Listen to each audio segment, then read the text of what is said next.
What a beautiful day here in Misano. It's the opening round of the 2016 Blancpain GT Series, and this first race is in the Sprint Cup. My name's Jack Nichols. Alongside me in the commentary box here on, well, a beautiful spring day in Italy down on the Adriatic coast is John Watson. Lovely to be here. And as the song says, what a difference a day makes. I mean, awful, awful weather on Friday, rain all through the day. Now we've got almost 20 Celsius. Track temperature 36, but it's just the skies have opened up. Perfect conditions for the first time this weekend for the entire 39, and repeat, 39 car field to get onto this just over 4 kilometre long Misano circuit, 4.2 to be exact.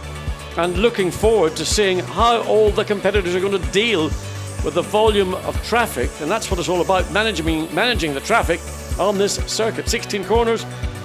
And let's have a look at the layout of the Misano Adriatico racetrack. Long back straight with that kink to the right, then coming down into turns 13, 14. We saw a lot of action there last year. And then the final turn, turn 16, a corner where track limits don't appear to exist, but it is condoned because you're allowed to use the exit of the corner to complete the corner. The bogey corner for everybody on the racetrack, the one that they could suffer a penalty from if they abuse it on a regular basis, is the exit of turn 6. We have to keep an eye as much as possible on anybody trying to sneak an advantage through turn 6. So here's the start list, and you'll see there's quite a few Audis. Belgian Audi Club Team WRT have actually bought 6 Audis. Some of them are a little bit further down. We've got 2 from Phoenix, 2 Bentleys, this time with M Sport entering the Sprint Cup for the first time. A Kessel Ferrari, a Boots and Gignon BMW. That is actually the only 488 in the field. Then we've got some Grassa Racing Lamborghini Huracans. As you can see, the cars making their way out onto the circuit now. And there's actually 3 Lamborghini Huracans that we will be seeing in the race. Obviously, these are done in number order. And as the cars make their way out onto the circuit, we will have the first session. We've got the RJN Nissan GT Academy team here as well. 2 Audis from Scientolock Racing. A quarter of the grid is made up by Audis. A new Porsche 911 GT3R from Team A-Work. Sebastian Ash, former ADAC GT champion, will be driving that one in the Pro-Am class. AF Corsa have got a Ferrari 458. Garage 59, the new McLaren outlet, have brought 2 650Ss along to play. And then we've got the new Mercedes AMG, both HTP Motorsport and ACA ASP, bringing that brand here. 2 BMW M6s from Rowe Racing, with Philip Eng and Alexander Sims in one of the cars. A very strong lineup. And then just a couple more Lamborghini Huracans from the Attempto Racing team. Rinaldi are meant to be in their 488. It hasn't been arrived in time, so they will be in a 458 as last year. But last year it was good enough for them to take pole position and to win both races. And hopefully they can do something similar here today. But John, what a competitive qualifying session we're going to have. We've got the first drivers out on the circuit now. And nice to see we've got the RJN Nissan here, which... a Nissan in the hands of Sean Walkinshaw and Craig Dolby had a good run here last year. As across the line comes the 23 car then to start a lap, and Alex Buncombe is the defending endurance champion. We've got a defending endurance champion, 2 defending sprint champions in Vincent Abril and Maximilian Buch, and a defending overall champion in the shape of Robin Fraintz. It's going to be mighty competitive. Yes, and also I think the biggest change to me is the number of new products that are coming in to this Blancpain Sprint Series GT Championship. It is just phenomenal. We're looking at the Nissan, we're familiar with that from last year, but we've now got the new Mercedes AMG GT, we've got the BMW M6, and looking at the M6, talk about a packaging exercise. That's taking GT racing interpretation almost into the realms of getting into what you'd call a silhouette GT. Engine low, way back in the chassis. Just looking at the way the exhaust from the turbos exit, I mean, it's a plumbing nightmare, but that's the direction. Even with all the Audis that are here, we talk about all the Audi R8 LMSs, this is the car on screen. All the drivers are saying it is a big step forward on the previous model that they were racing, a little bit more secure, just more, the word I'm getting is, or 2 words, single-seater-like in the driving manners of these 2016 range of GT cars. So this is Alex Buncombe at the wheel of the 23 Nissan we're seeing here, making his way towards the final part of the lap. Basically, in Q1 and then Q2. The quickest total lap times for 20 of the cars will go through towards Q3. The rest will have grid order set. So the first driver will be out in this session, which in this case is Alex Buncombe, as he comes across the line to do a 1:35.622. That's about 3 seconds off the pace we saw last year so far. But that is the first lap out on the circuit, and then the second drivers will go out in the second session, and then we will be left with a top 20 shootout for pole position. Thank you very much to all of you for joining us. Mick Ford joining us from Australia, so very good morning to you. That's good determination, I think, to be up with us. Do get in touch using the hashtag Blancpain GT as we watch the number 1 car, Laurens van Thor and Frederik Vervisch, the 2 drivers in that car, and it's Vervisch at the wheel at the moment. Yeah, just to look at the timing and scoring, we saw Alex Buncombe come across the line, the first car to record a flying lap. He already is now being demoted down to 6th place. It's the 88 car on a 1:34.3. Now, the racetrack is green. We had a lot of rain here on Friday. It's only been drying up through the morning. There are support events here, so there's a bit of a line going down, but of course nothing like the level of rubber we're going to see now being laid down on the racetrack. So the track over these 3 qualifying sessions is going to pick up time. Also, teams, because this is the first event of the season, will have 4 new sets of tyres for the weekend. So slightly different to maybe what we'll see later in the season. So a lot of new tyre usage, most likely in the first and final of the 3 qualifying sessions, and then trying to retain a new set of rubber for the sprint race this evening, and of course the main race on Sunday afternoon. Yes, and it's going to be interesting because they have also not really used the new sets of tyres yesterday. So across the line goes the number 1 WRT Audi of Frederik Vervisch to go quickest of anyone. Tristan Vautier is second at the moment in the 88 ACA Mercedes, but scrap that because Rob Bell just jumped up to 3rd in the McLaren. So we tend to find the second qualifying segment, Q2, is the quicker because you're not allowed to add any fuel from the start of Q1 to the end of Q3. So these guys are out there not exactly fuel burning, but the weight naturally gets lighter as we see the 84 Mercedes out there on the circuit at the moment. Yeah, the Mercedes-Benz, big step forward from the previous model, the SLS. This is the AMG GT3, and a little bit more nimble. It's a shorter car, wheelbase is shorter. So on some circuits the SLS performed well, in other circuits maybe the tighter circuits didn't quite show its potential. Now with this new model from Mercedes, shorter on the wheelbase, as I say, it's easier to make direction changes. Car backing off now, just getting into traffic. So that's one of the very exciting, I think, and potential race-winning cars. But we've got everybody's a potential winning car this season. There's not a car out there that cannot win either a sprint or an endurance event.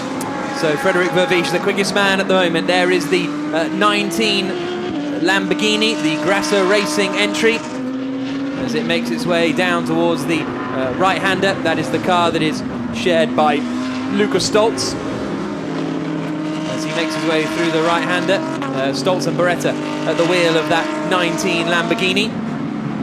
As he now comes through down the back straight, and we think it's Lukas Stoltz at the wheel at the moment. This is one of the cars competing in the Silver Cup. We've got quite a few entries actually in the Silver Cup this year, as he uses all the runoff area on the exit of turn 8, but is that allowed? Yeah, I mean, whether there's red on the exit, that's being considered as acceptable. It's where you get into, particularly as I mentioned, turn 6, you see the red exit as the cars come out of turn 10, then on this back dog leg straight, and it's quite a turn as you go through turn 11. It's not, I mean, it's flat, but it's still quite a load. Then hard on the brakes as you come through 12 down into 13, where we're now watching the Lamborghini go. Then a second bigger brake into much tighter down to second gear, turn 14, then flat through the flick to the left of 15 again. You can run just over the curbing, and the very shallow curbing. Fundamentally, this is a circuit that's been probably most used by motorcycling, MotoGP and superbikes that race here regularly. So the curbing is very low to give accommodation. So let's see where that Lamborghini finishes up. 26th in the end. This is the Craig Dolby and I've forgotten his name now. Give me 1 second. Martin Plowman, McLaren. And yes, one of the two Garage 59 entrants. A very late call this for Dolby and Plowman to get in the car, but they're here and they're looking forward to it. Dolby set the fastest lap of the race last year, albeit in a Nissan, but he certainly knows his way around this Misano circuit. Yeah, but a totally different car to the Nissan he drove last year. The McLaren, I mean, the nearest car still, I suspect, to an out-and-out race car, but still has that propensity in certain situations. If you wring its neck, it'll stand on the nose and the back will step out. So for Greg Dolby and Martin Plowman, it's really a matter of learning the car. They've had really, I think, maybe other than a couple of laps before they came to Misano, no dry running whatsoever. All their running on Friday was in damp or wet conditions. So that is 26th quickest, which soon became 27th quickest for the McLaren. Here now is the 99 Row Racing BMW M6, currently in 19th place. It's Philipp Eng at the wheel of that car at the moment, the defending Porsche Super Cup champion, but he hasn't improved in the first sector, and traffic is going to be a real challenge here. We've got Vervish Vautier, third at the moment is the 75 ISR Audi of Frank Stickler, and there's a puncture, and that is for the Leonard Meadows Silver Cup WRT Audi entry. So not good news for the pair of them, as they have to now limp back to the pit lane. Yeah, and also what's even worse is that's a set of tyres, or certainly one of a rear set of tyres that is not going to be of any further use, and that is a disadvantage to that particular car. Yeah, I thought we were doing well getting people joining us from Australia, but we've also got Stephen, who's in New Zealand, tuning in. Tommy's in Rosemount, Minnesota, watching us. So a very good morning to you, and hopefully you're enjoying the on-track action. It's very busy. Well, let's hope we get somebody from Antarctica, because that would be a first, I think, in motorsport. A tweet from Antarctica. Yes, so if you're watching in Antarctica, do get in touch using the hashtag Blancpain GT. Less than 5 minutes to go then. Here is Philipp Eng through the final corner, just backing off into that final corner to try and give himself some breathing room for the next lap. It did end up affecting the Ferrari behind by the looks of things, but might have just got away with it. Here is car number 28, Will Stevens and Rene Rast, the drivers in that 28 car, and at the moment Stevens, who's making his GT debut this weekend, the former Formula 1 driver, is 8th quickest. Good job from Will Stevens, but remember, this man could have been in a WRT Audi this time last year, but an opportunity came to drive in Formula 1 and he stepped aside and took that up, but at the end of the 2015 season there was no place for him. So he was again engaged, and this time now under contract to drive for WRT Audi, and he and Rene Rast will make a very strong pairing. Yeah. Essex comes to Blancpain. Certainly does. So here you can see the 333 Rinaldi Ferrari making its way around the circuit onto the brakes, and again just getting a bit of traffic from the A-Works Porsche up in front. That was the Ferrari that last year that was really alive and a light all the way around the racetrack. Now here's turn 6. You've got to watch on the exit that you do not let the car go beyond the red on that sort of runoff, because that's where the penalties will be applied, and hard on the brakes down into turn 8. Get it in early and then run wide, and you can see again that red on the outside. You're allowed to use that, then get the car straightened up again through the kink in 9, and then you're sort of on the brakes as you're sort of midway through the kink into 10. A good corner, but important corner to get a good drive off, because you're onto the quickest part of the racetrack, up to around about 250 to 255 kilometers per hour. The kink, the dog leg, turn 11, then flat out again, and just at this point, where do you get off the throttle and where do you get on the brakes? You don't want to do it if the car's slightly in a nose down, tail up attitude. And you come into the tight right-hander of turn 14, then it starts to work its way left back to the start-finish straight. Left-hander at 15, then into the final corner at 16, or cut in early and come into the pit lane and rumble down past the commentary boxes on the left-hand side. There's the pit lane speed limit time, and the 333 car not in the top 20 at the moment. Well, already we're seeing messages for car 22, and that's the first of the two Nissan GTM Academy team RJN and Ricardo Sanchez. Sean Walkinshaw, that car being warned about respect of the track limit. Surprise, surprise, at turn 6. Good performance so far from Dries Van Thor, Lawrence's younger brother, making his debut. He's currently 4th quickest at the moment, less than a second behind Frederik Vervish. So that's a good performance, only a tenth of a second behind Frank Stippler in the ISR Audi.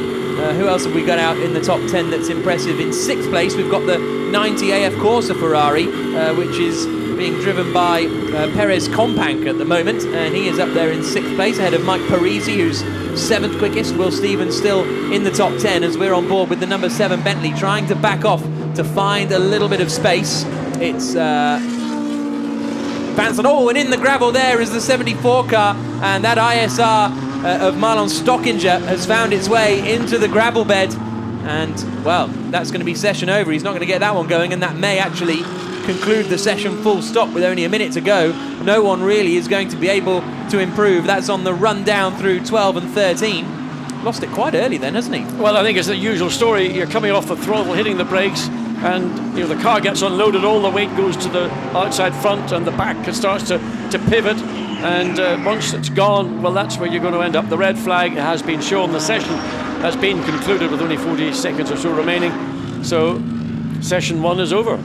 Yeah, absolutely. So that is the end of the first qualifying session, and Frederick Vervisch is the man then that ends it quickest of all, and his lap time in Q1, a 33.313.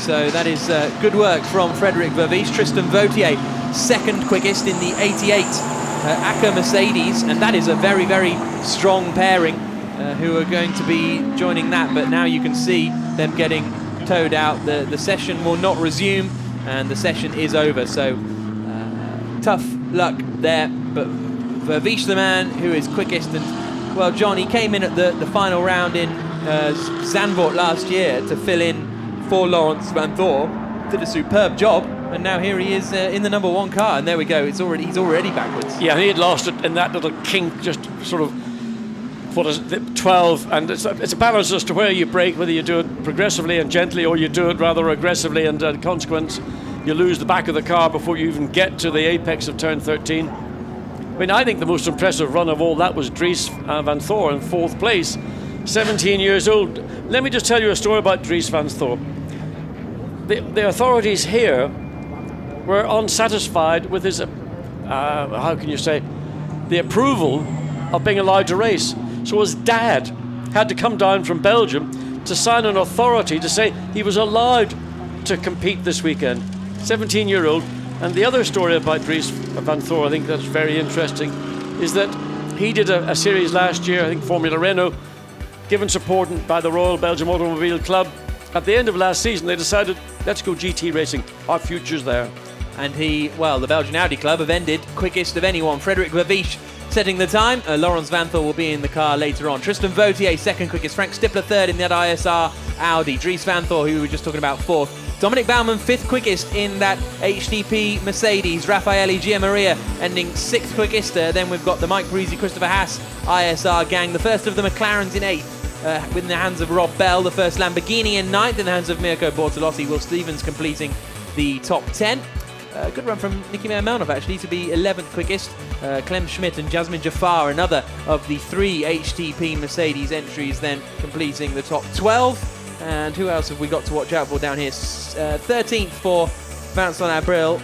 Not too bad for him. Nikolai Muller-Madsen and Marcus Pommer in the other Phoenix Audi, finishing in 15th place in that particular session. But it's all about getting through to the top 20 at the end of Q2. You can see Marlon Stockinger there, who was pushing very, very hard in that 74 car until the 25-year-old man from the Philippines put it in the gravel.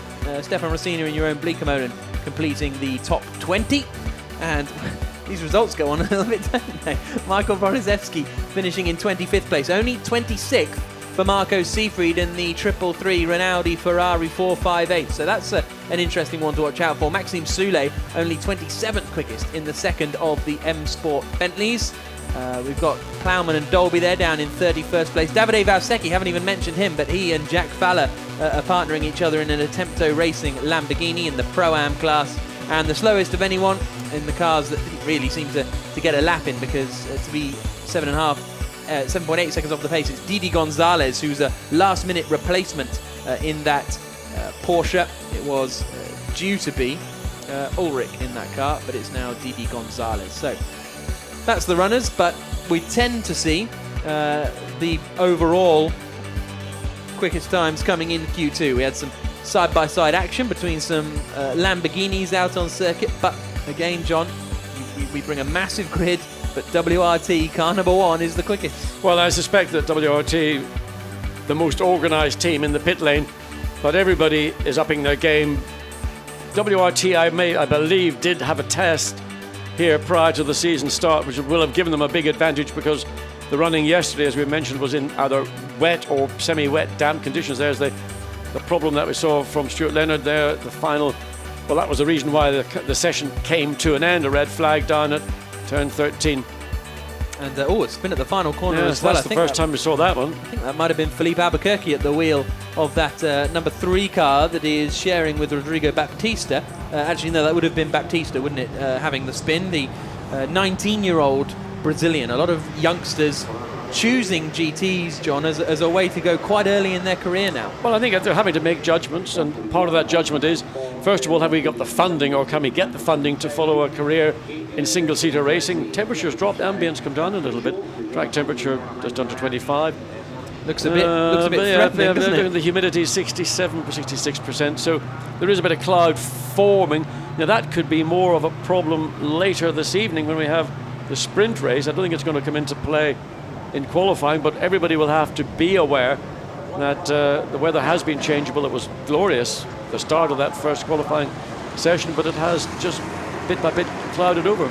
But yes. Just to go back to this issue about kids, youngsters whose dream is ultimately to end up in Formula One, understandable. The realities of it are that to get there, you've got to go through a series of junior formulas. There's only going to be one Max Verstappen probably per decade. Therefore, you're going to have to invest, in many cases, millions of pounds, euros, dollars to get your darling into a position where he's going to be recognised. And in the case of Van Thor, Dries Van Thor, his family have said, look, we believe you can have a wonderful career being a part of WRT. I mean, 17 years old, to be a part of this team, to end up 4th quickest is, I think, remarkable. And it just shows whatever the genes that the Van Thor family have, they're certainly passing it on to their 2 sons. Certainly so, and they've probably learned a bit from Lawrence Van Thor, who won the German Formula 3 championship back in 2009, but just ran out of opportunities. But as you say, Dries Van Thor with an impressive pedigree. He did Formula Renault North European Cup last year, finished 6th in that championship in what was his first year in car racing, taking a win at Assen along the way. But you were just pointing at those storm clouds, John. The qualifying race gets underway at 10 to 9 local time tonight. We will be on a little bit before that to bring you all the build-up to the race, but the race gets underway at 10 to 9, and I wouldn't be surprised if we've had some rain by then. Whether it's raining at that time, who knows, but the forecast is storms about 7 o'clock this evening.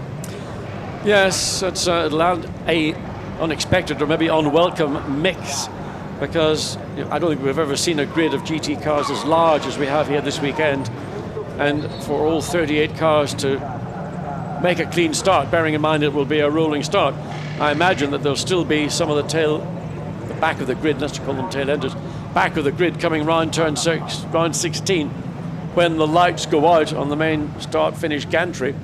So into turn 1, we didn't have much problem in turn 1 last year, but it was turn 2 where everybody managed to trip over everybody else.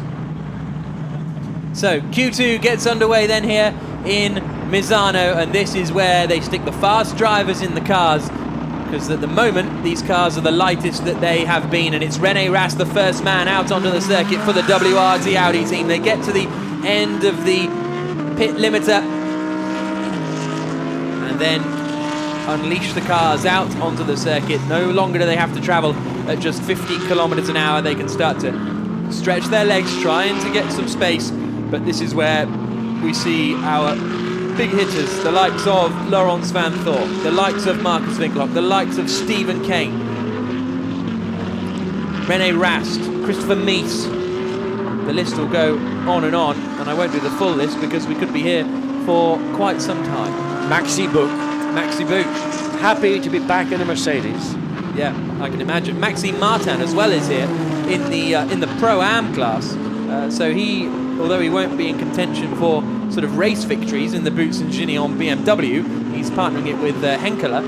He could well be in contention for a pole position, or at least battling at the front in the early stages. Well, I mean, it's a great opportunity for Maxime Martin to drive the new M6 BMW with that twin-turbo V8 engine. I mean, almost sitting in the cockpit with the driver, because inevitably Maxime Martin's sights will be set further into the year at Spa-Francorchamps for the famous 24-hour event there. So getting some race experience, albeit with an driver, that he will get a feel for what the car is doing in a race context. So across the line they come then to start their first flying laps, and it's René Rast who's the first man out onto the circuit. Then behind him is that Acker Racing Mercedes that swings through the right-hander, then into the left. And it's Felix Rosenqvist, the defending Formula 3 European champion at the wheel. Could you have a better pedigree than that? I mean, that's what I'm really excited about.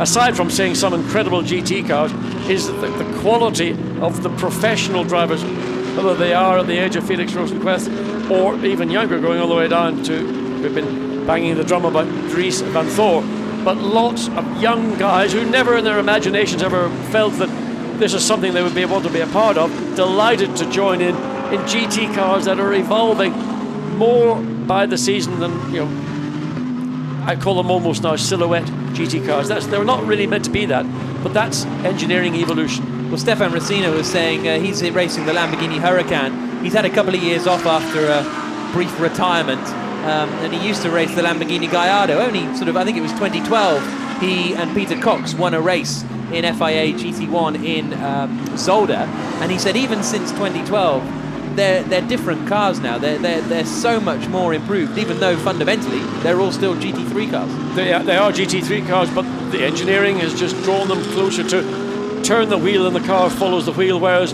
in the early days of GT racing you turn the wheel and you wait for it to follow the wheel.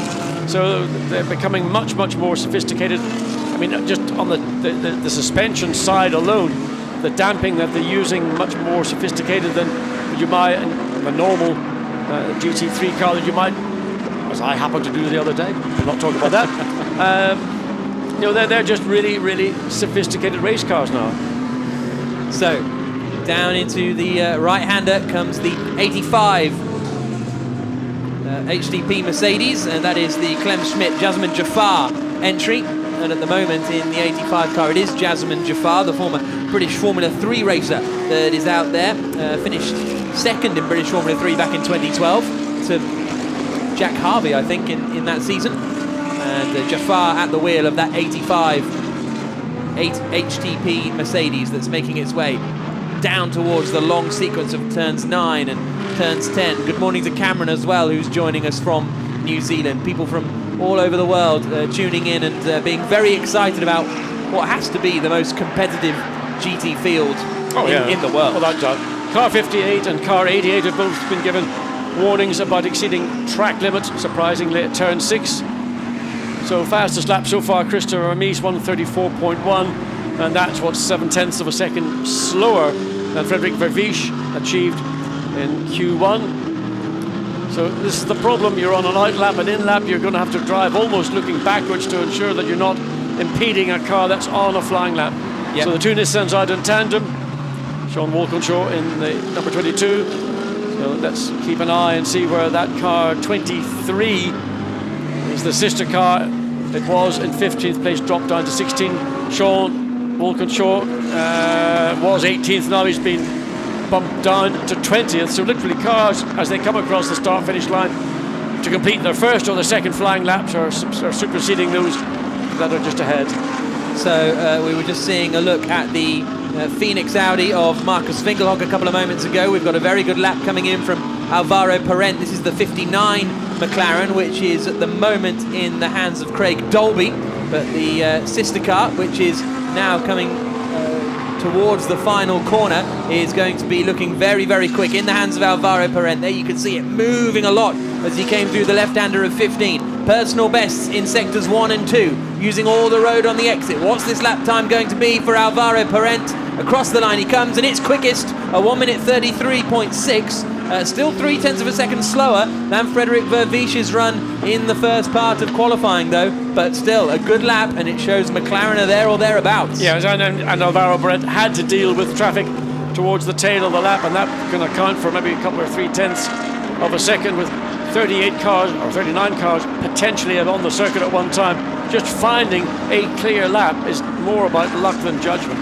Christopher Hazard jumps up to third in the Sinterlock Audi. At the moment it's Maximilian Buch who's just gone second quickest then in that 84 HDP Mercedes. He and Dominic Baumann won the GT3 European Championship for that team back in 2012. Stefan Racina goes second quickest in the 88.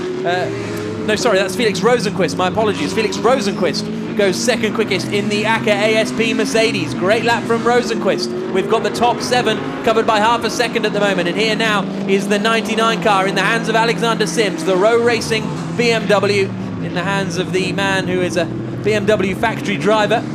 Raced for them in the British GT Championship over the years. And very impressive at Macau in Formula 3 last year.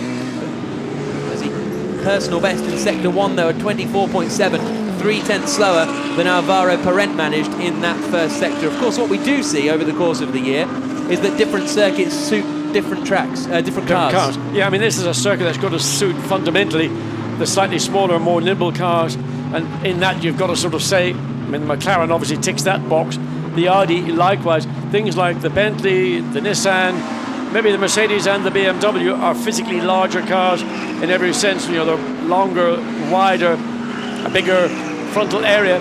So this is more of your sort of single-seater style, quick turn, get on the gas, whereas the BMWs and others may suit the more open flowing circuits, such as we're going to go to Silverstone for the second round of the Enduro Championship in May. And of course, thinking forward to the 24 Hours of Spa, again, a circuit that will suit this car maybe more than we're seeing it here in Misano. So through the final corner comes Alexander Sims. What's this lap time going to be for the 99 BMW across the line? And it's 18th quickest then, 1.1 seconds down on Alvaro Parent.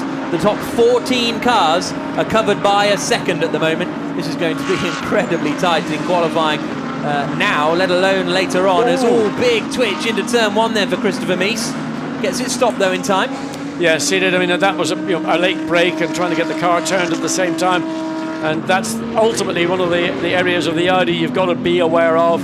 Christopher Mies, very familiar, having done so many different championships in a variation of the Audi R8 LMS and back to 98. So let's have a look and see. Laurens van Thor's done a purple middle sector in this number 1 WRT Audi. Here he comes now towards the final corner on the circuit. He has got some traffic up in front, but I don't think it's going to affect him. The Belgian turns through the final corner, runs really, really wide, and the 24-year-old is going to come across the line. Is it going to be the quickest time of all? Yes, it is, a 1:33.474, but still slower than Q1. Interesting. I mean, I would have thought the track would have picked up a little bit of time between the end of Q1 and the back end of Q2. We've got 5.5 minutes remaining. So, and the cars will have lost fuel and lost weight. It depends. I suspect everybody's running on the set of tyres they ran in Q1, which may partly explain it. In Q3, the teams have nominated their drivers, so you're going to get all what I would describe as the Van Thors, Michael Meadows, Philippe Albuquerque, Robin Freins, Marcus Winkelhock.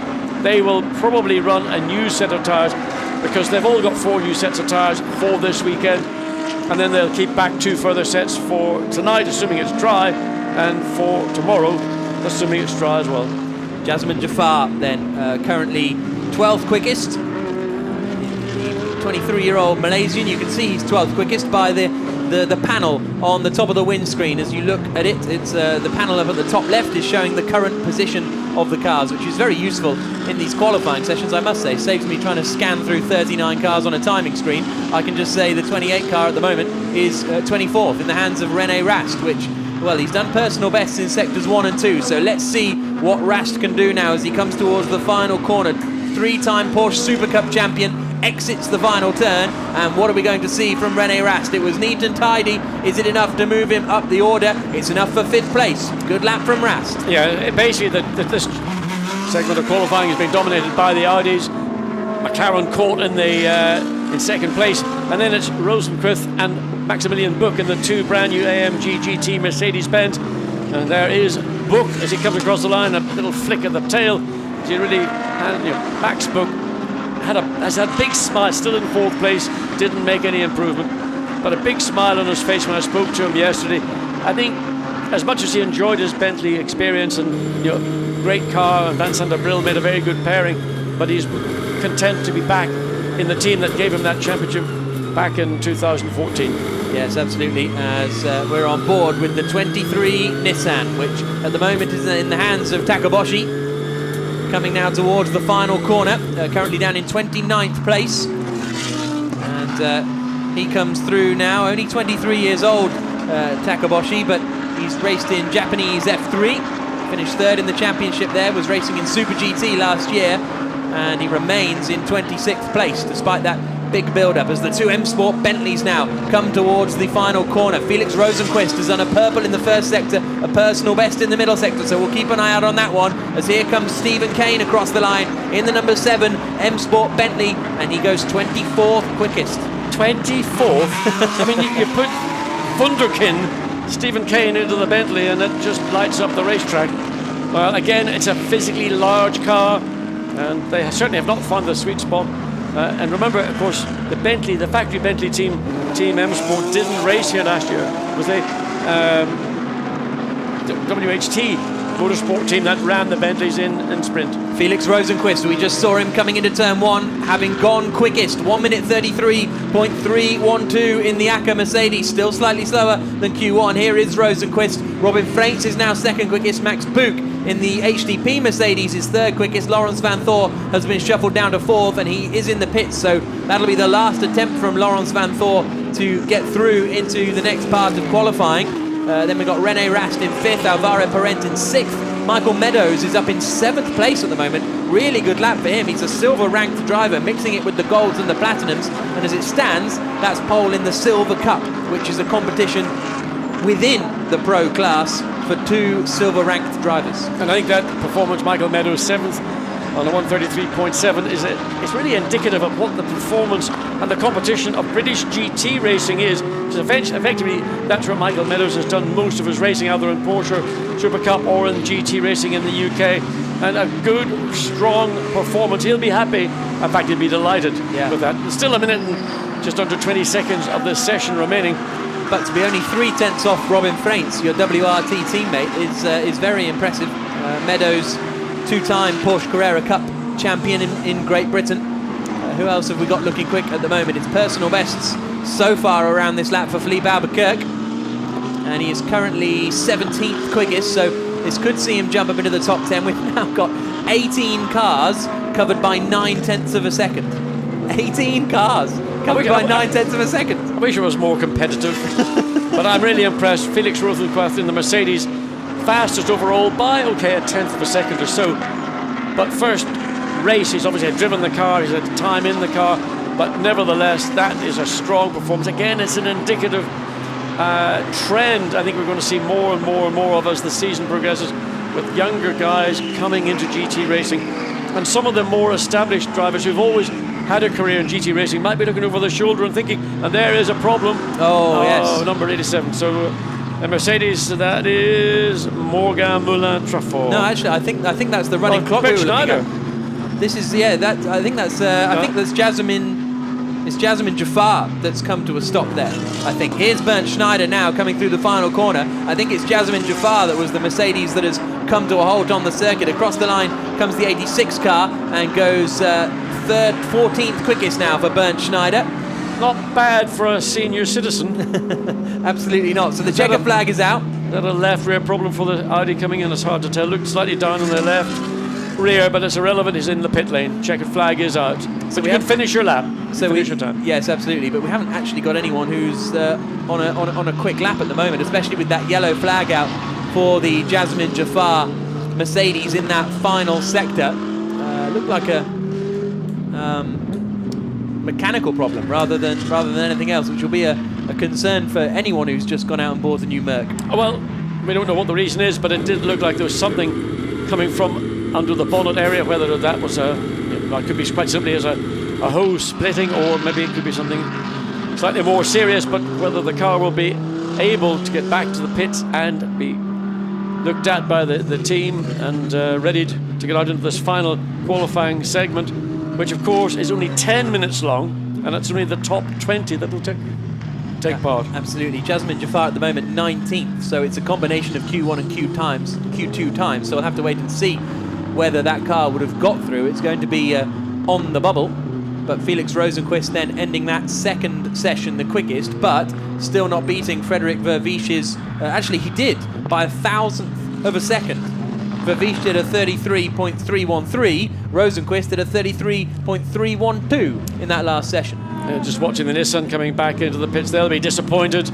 Best place so far, 23, Nissan is in 28th, and the 22 car down in 35th, so Nissan not having the kind of weekend so far that we saw last year, and with Craig Dolby and Sean Wolkinshaw and that sort of duck egg blue JRM entered Nissan. It was a star of the race, but so far Nissan scratching their heads a bit.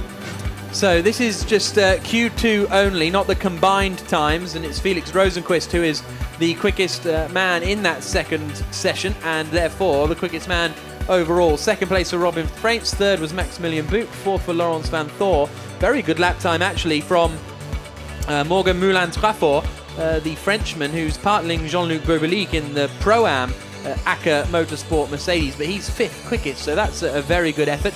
René Rast ending sixth quickest, just a quarter of a second between the top six. Alvaro Parent, good to see him up there. It's a startling amount of Audis, isn't it, in that top 12 from Saint-Lock, Belgian Audi Club and ISR, so a good spread amongst the teams, but a lot of Audi R8s in that top 12.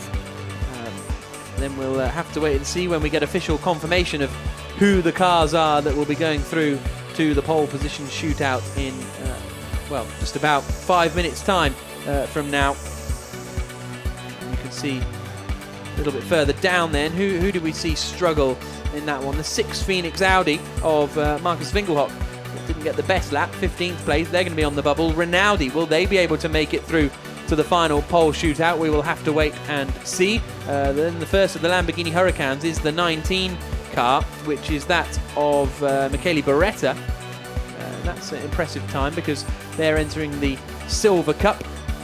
And then Bentley's 8th quickest for Andy Soucek, and he was the quickest of the two Bentleys. Stephen Kane ended that session down in 27th place, but as we say, some circuits will suit them more than others, and of course this is the opening round of the Blancpain GT Series as well, so there's a lot more to play for than just the Sprint Cup.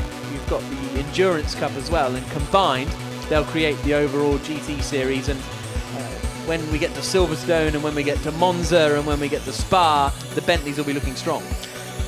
Again, it's the sort of circuit I think that the physically larger cars are going to feel more comfortable with. This circuit is more of a single-seater circuit in the way that it combines the corners. It's the length of the circuit. No one what I'd call long, fast corner, such as we've got at Silverstone, where you can get the car settled and then the car can just track its own way through. So we've got a few raindrops on the lens down at turn number 1. Doesn't look too bad at the moment. There's not particularly a heavy cloud covering, maybe a little bit of drizzle here and there. And there you can see there are some clouds. Yeah, there is a bit of cloudiness coming down. I was trying to think I think that's coming from the south if I'm oriented properly. And what was beautiful blue sky now is closing in. So maybe that little drop of rain on the camera lens, which we got there a second ago, might be indicative of what could happen within the next 12 or so minutes. So that was the man who ended the session quickest, Felix Rosenqvist. The Bentleys struggled just a little bit, and then we had some really tight action out there as people tried to get some room. That was the 11 Kessel Ferrari of Piccini making some room, a 2-times Italian GT champion. This was Alvaro Parent who ended the session strongly, running a little bit wide at the final corner, but getting the job done. Oh, that was a little bit too close for comfort for Michael Meadows as well. But a good lap nevertheless from Meadows. Laurence Van Thor couldn't improve and go quickest. René Rast had a reasonable run to 6th quickest in the WRT car.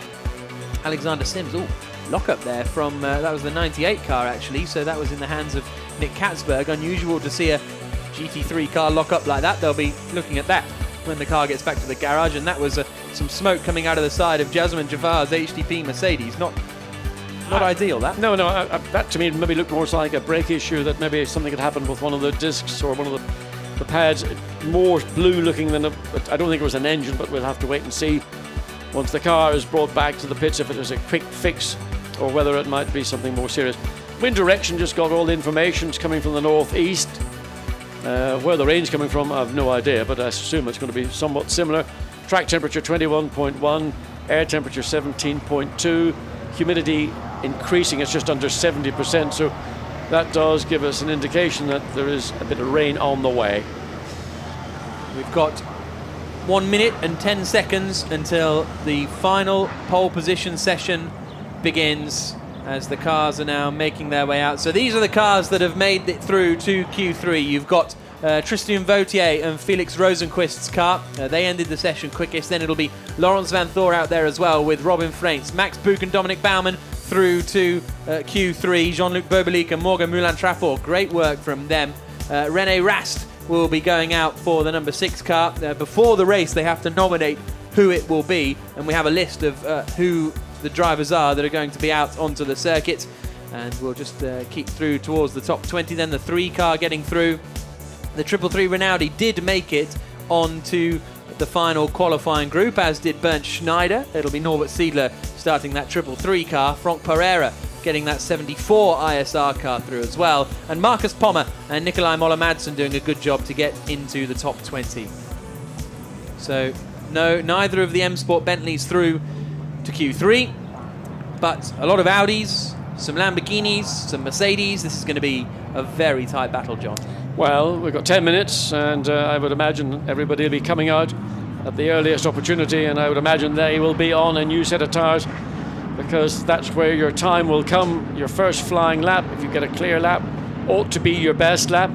That's the point when the tyre's going to give you the maximum amount of grip. And by coming out first, you hope that the 20 cars have all made their way onto the field before you get to complete that first flying lap. It doesn't often happen, but that's the wish.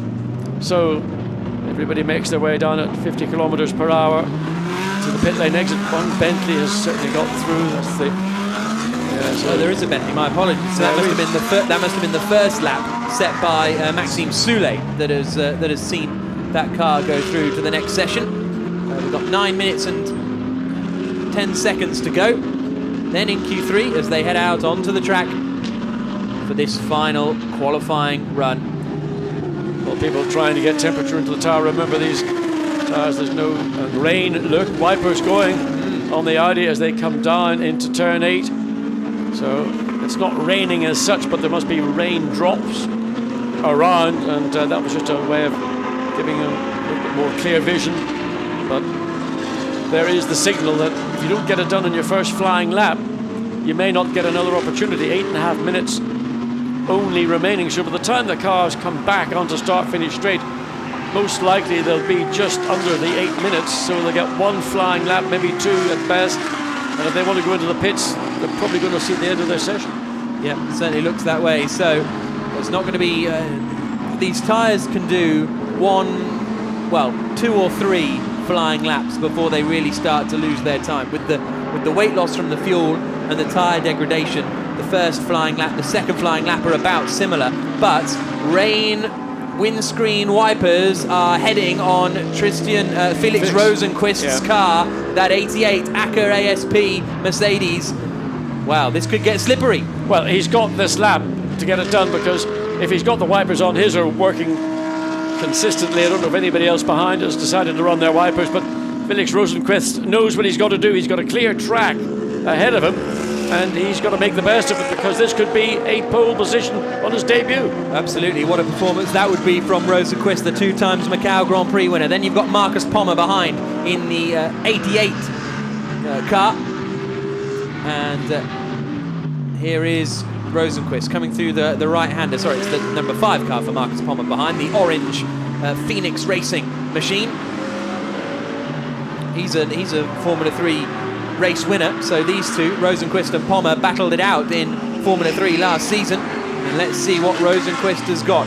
We may expect the lap times to be slightly slower because of the treacherous conditions out there. Well, nobody else seems to have their wipers working, so maybe Rosenqvist has put the wiper on to clear the screen, and he's sort of maybe forgotten that the wipers, your vision is so much further down the road.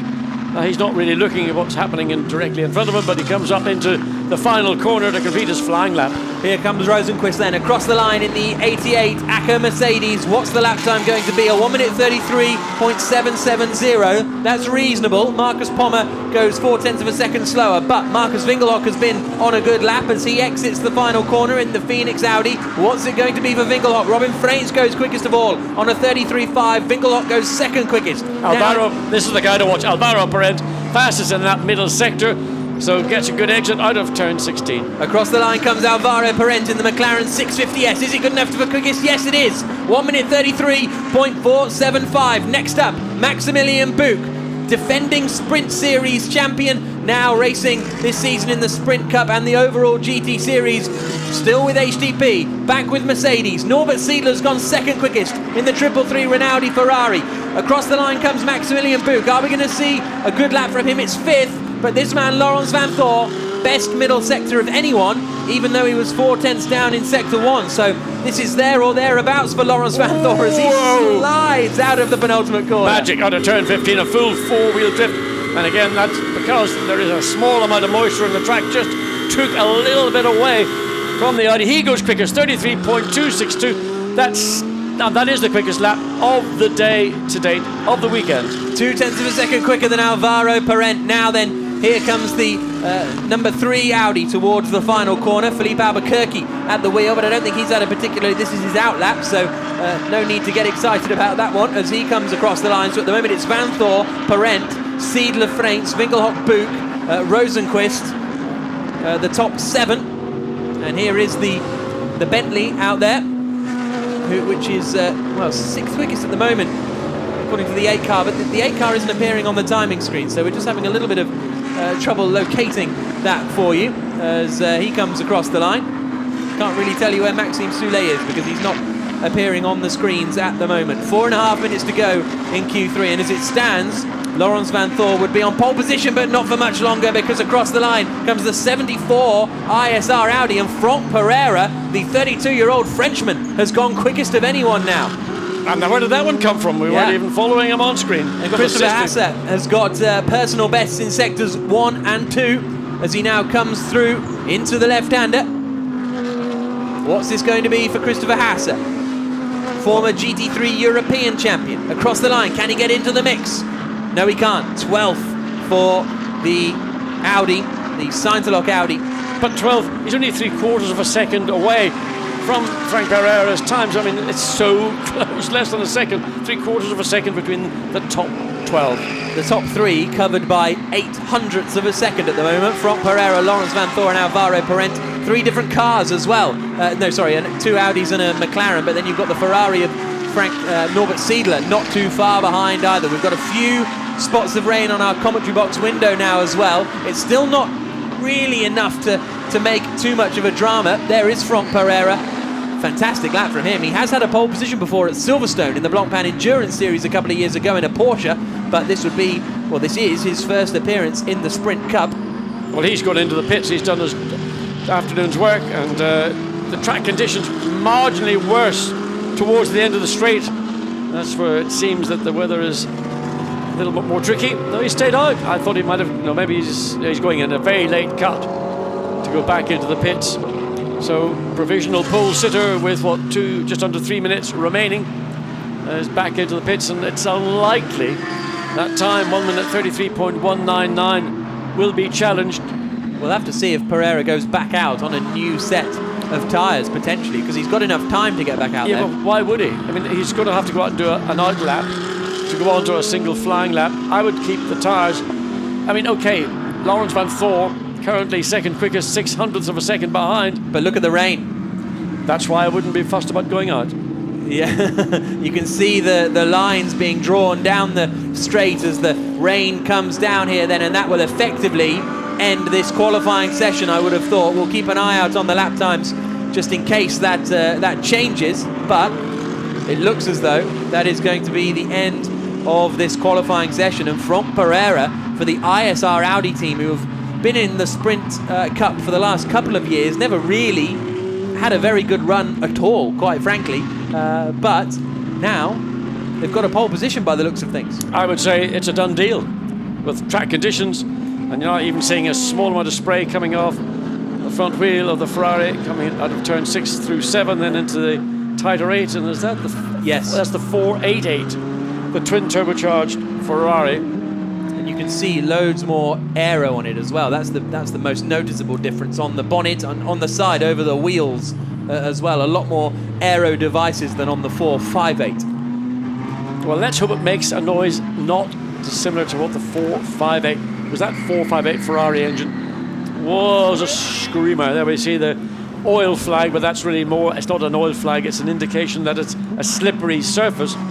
So everybody's got the message. 1 minute remaining, everybody's going to go back into the pit lane, and we have got... But it's not over yet.